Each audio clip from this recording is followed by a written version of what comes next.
So, the BlackTea blog has consistently put out narratives on CardiB, Megan Thee Stallion, Lil Kim, anybody who she feels goes against Nicki Minaj and the Barbs.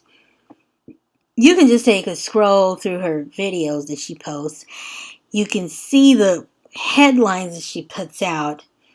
And I'm telling you, it's literally every little shade or a thing that she can manipulate or switch around to fit a narrative that Cardi B is doing all these things and make her look so despicable, unbearable. She will post. But she will never post that information when it comes to Nicki. We've seen Doja Cat. We've seen Nicki, JT, Megan Thee Stallion, Carisha clap back at people on Twitter. She never reports on that, except when it comes to Megan and Cardi and Lil Kim. So anybody who affiliates with Cardi B is fair game. So it's up to you to put your thinking hat on and see, is this normal for somebody to put all this narratives out on somebody? What is your purpose? Like the Real Housewife says, what is the reason? You're a grown woman with kids. Why is you spending so much time putting out narratives on another grown woman who has kids? So let's go into where we're going to go into colorism, and we're going to also touch on the LGBTQ aspect of it. So Candace Owens, we know who she is, consistently goes against black people, always puppeteers to the Republican community. But the funny thing about it is, even when she was doing all that, when she sat down with Trump and he shut her down on so many of the theories, the look on her face, you gotta search for that video where Trump sits down with Candace Owens. It was a recent video, and he shut down so many of the conspiracy theories she was putting out. Now, if you know who Trump is, people know him for saying outlandish things, so for him to cut her down, that was hilarious.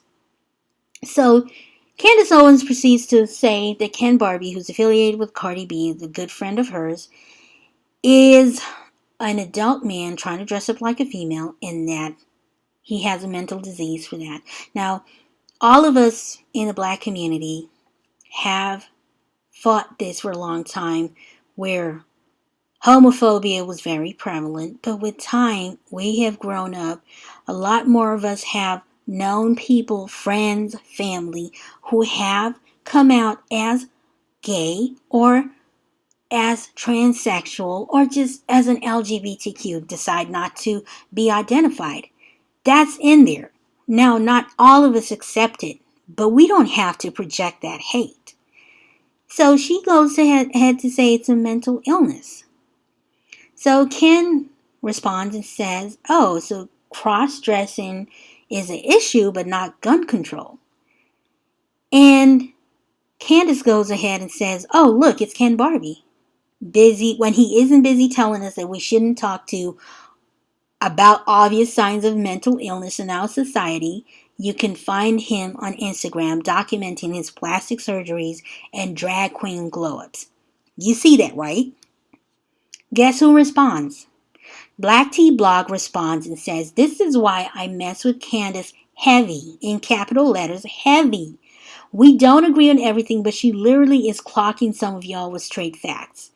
Now, why does she support Candace heavy? Because Candace goes back and forth with Cardi B. But guess why she started going back and forth with Cardi B? Is because Cardi B called out Trump. Okay? Trump.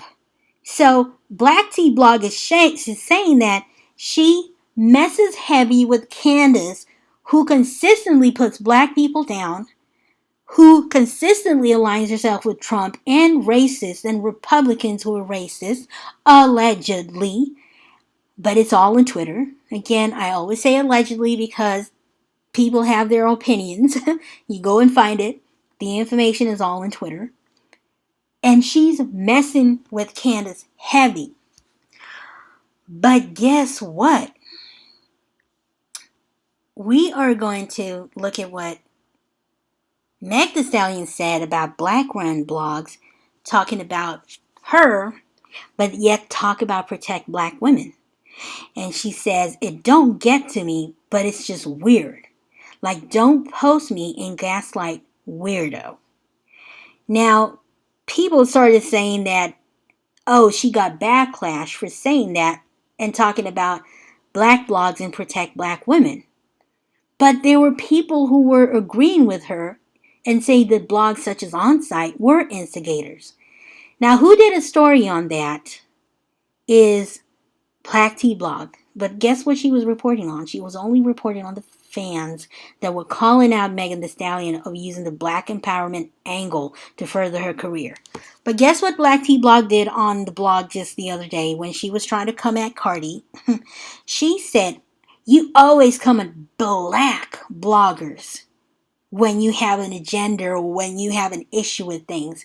So she's using the black empowerment angle to try to sway the general population.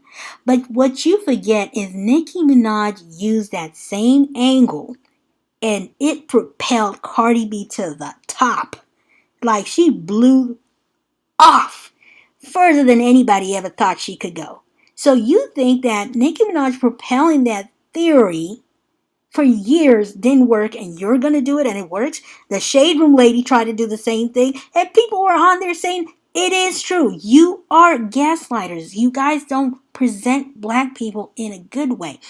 Of course, you have to make money, but there's certain limits to certain things. The things you say, the things you word people, things you word about people can really change a narrative and make people start reacting to somebody in a different way. The only good thing about it is there are a lot of logical, sane people out there who do not allow the general population to get tainted and that they stand on the truth. So now we're going to go into the female rappers and look at their backgrounds so we can get a better understanding of this black narrative.